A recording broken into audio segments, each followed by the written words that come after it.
Hi, this is Ralph Wilson with Web Marketing Today. I'm in San Jose at the eMetrics Web Optimization Summit here with Erik Bratt, and we're going to talk about Twitter as a way to achieve business objectives. Now, sometimes Twitter gets criticized by people. It seems like they tweet about stuff that is inconsequential, but we're going to talk about business objectives that can be achieved through Twitter. What kinds of things can be achieved through Twitter from a business standpoint? There's lots of different ways to think of Twitter. I mean, a lot of people think of it, you shouldn't think of it as, what are you doing right now? The truth is, Twitter is a really fantastic opt-in sort of email tool that you can sort of engage with.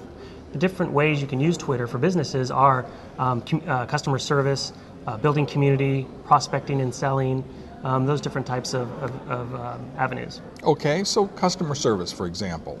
Right, well, you've heard about bellwethers such as Comcast, does a great job, Frank Eliason, Zappos does a really good job. And so if you get your customers on Twitter and you can use that as a way to communicate with them, other people can sort of see inside your business and see how you communicate. You get other employees involved, and Zappos has really done a great job with that, getting people to where the whole company is basically answering questions from customers and servicing customers. Okay, so the customer then can send in a question and they'll get responses, and then other people see that and say, oh, here's a responsive company, that kind of thing. Right, well, they can use Twitter to understand if anybody does out there that has a question about Twitter. Twitter is also a great search tool, so if someone has a problem with Zappos or a company, you can easily go in and see who has that and answer their question, start following them, start building a dialogue and a relationship. Okay, what are some other ways that Twitter can be used? Selling, I think, is a good way. Dell is a great example, probably the first case of Twitter that was monetized when they announced in December that they sold $1 million on Twitter. I think it's much more now. So how do you sell with Twitter? The way you sell with Twitter, Dell's a good example. It's basically adding value across anything that you're doing. You got to add value. If you're doing customer service, you got to be answering questions and helping people. If you're selling things, you got to offer exclusive coupons, promotions, discounts, things like that. Soup Plantation is another good example. I think they do a really good job of doing what they call quick engagements, where they have trivia, exclusive coupons for Twitter, and people will follow that. People want those coupons, especially during these times. So I think that's another good example if you look at what Soup Plantation is doing. Okay. So what are some other ways of using Twitter? Prospecting, for example. Prospecting.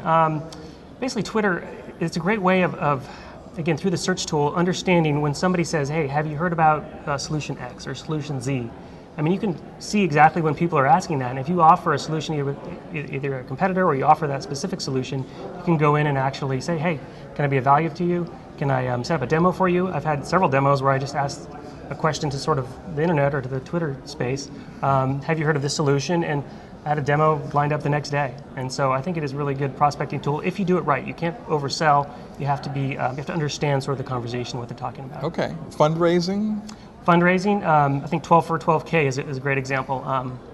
What is that? 12 for 12K is it's sort of a social media fundraising. They're trying to raise, it's done by Danny Brown out in Canada. They're raising $12,000 for 12 charities over 12 months, so 1 month. And they've used Twitter in amazing ways. You've probably seen the avatars on Twitter if you're on Twitter, Ralph, where it says 12 for 12K, and people say, hey, what is that? And they can go in and they can sign up for, or they can get involved in 12 for 12K. But basically all the promotion is done through Twitter. They've had Twitter marathons, fundraising marathons, things like that. And so I think they've raised, over 80% of their money through Twitter. Now, if I'm a small business, I can use Google search to find almost anything, but Twitter has a search thing. What could I learn from searching on Twitter uniquely? Twitter is different than Google because with Twitter you can see exactly in real time who's talking about your business. Okay. Has anyone heard of Marketing Today, or has anybody heard of Product X? And you can see that in near real time with Twitter, so you can go in, see who's talking about it, see what type of people, and you can follow them and sort of get a sense of exactly what people are saying about your business and actually follow them and engage with them. Very good. Well, thanks for sharing with us, Erik. Sure. Tell me about your business and what you do. My name is Erik Bratt, and I am president of Engage Social Media, which is a social media marketing and measurement firm. So we specialize in social media marketing, digital PR, and then we also take a focus on measurement. So being able to understand which sort of social media initiative you should invest in. Very good. Well, thanks so much. Thank you. This is Ralph Wilson with Web Marketing Today.